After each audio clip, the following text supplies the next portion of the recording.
நான் வந்து பொண்ணு இருந்த துக்கத்துல என்ன நடக்குன்னு தெரியுமானே. யாரு செஞ்ச பாவம் இது? நடவடிக்கை எடுக்கலன்னு சொல்லிங்க. நடவடிக்கையில வந்து குறைவு இருக்குன்னு தான் சொல்றேன்.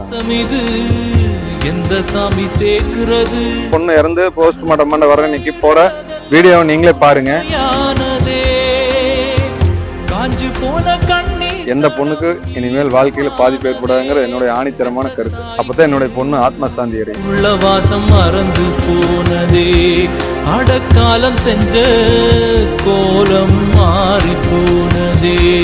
திருமணத்துக்காக அவ்வளவு அழகா ரெடி ஆயிட்டு இருக்க ரிதன்யாவுடைய இந்த குழந்தைத்தனமான சிரிப்பு நம்ம எல்லாரையும் சுக்கு நூறா உடைக்குதுல்ல.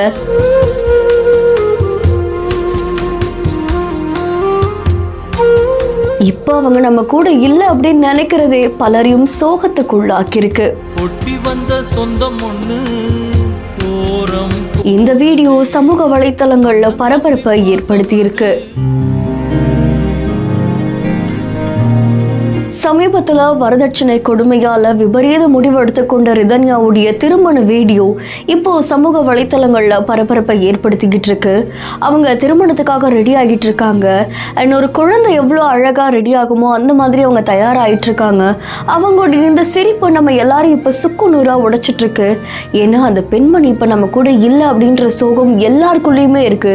அதை தொடர்ந்து இதுக்கு காரணமான அவங்களுடைய கணவர், மாமனார், மாமியார் இவங்க 3 பேரையும் கைது செய்து நீதிமன்றத்தில் ஆஜர்படுத்தி சிறையில் அடைத்ததாகவும் தகவல் வெளியாகியிருக்கு.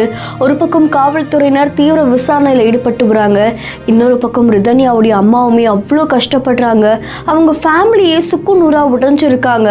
அண்ட் அது மட்டும் இல்லாம இந்த வீடியோ இப்போ பலருடைய நெஞ்சங்களையும் சுக்கு நூறா உடைச்சிருக்கு. ரீன்ஸ் மேக்ஓவர் அப்படின்ற இன்ஸ்டாகிராம் பேஜ்ல தான் இந்த வீடியோ வைரல் ஆயிட்டு இருக்கு.